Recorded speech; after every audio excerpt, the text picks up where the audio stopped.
Most real estate professionals want what's best for their buyers, but some don't do the research necessary to find the right fit, particularly when it comes to community associations, condos, and homeowners associations. I'm Betsy Barbieux, a coach and founder of Florida CAM Schools, which provides education and professional development to community association management professionals. Let's take 5 minutes to talk about some things real estate professionals can do to make the learning process go smoother. I do manage a few smaller communities, and some of these ideas are things I've implemented to avoid unhappy buyers. I know one story of a buyer from a rural area in Indiana who was not prepared for the fact that they had to give up some of their rights to do what they want with their home, such as hanging a wreath on the door. If the sales associate had educated the buyer on some of the rules and restrictions of the homeowners association, the buyer might have passed on the property. So that's a strategy number one. I have a spreadsheet of the communities I manage, so when I get asked questions about whether the community allows pets or children, or if architectural approval is needed for modifications, I can reference it. You can do the same for your communities you're selling. And if there are requirements that are odd or different, you should mention them. For example, if it's a condo, who pays for the screen on the lanai? Or that the cars have to be parked in the garage with the garage door kept shut? Or there might be restrictions on renting. This also means going above and beyond by telling buyers the key things about the community and property.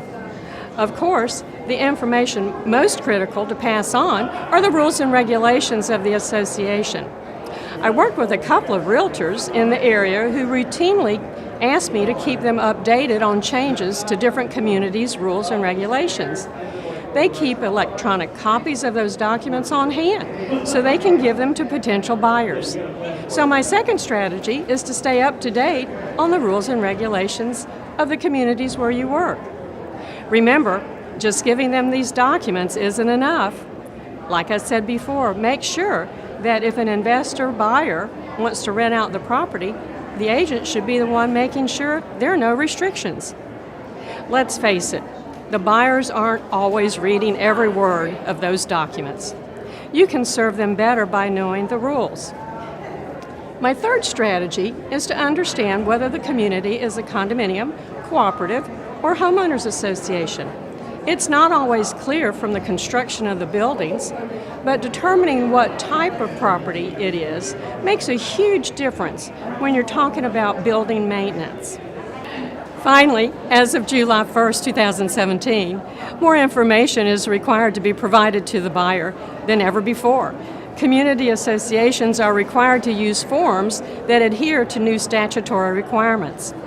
There is a maximum amount that a community association or community management company may charge for the preparation and delivery of an estoppel certificate.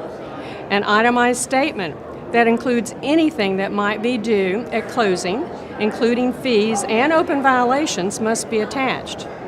More about this form is available on your member website, floridarealtors.org. The name of the game when educating buyers about community associations is to be familiar with the rules and restrictions so your buyers know what to expect before closing. Doing so will earn you customers for life.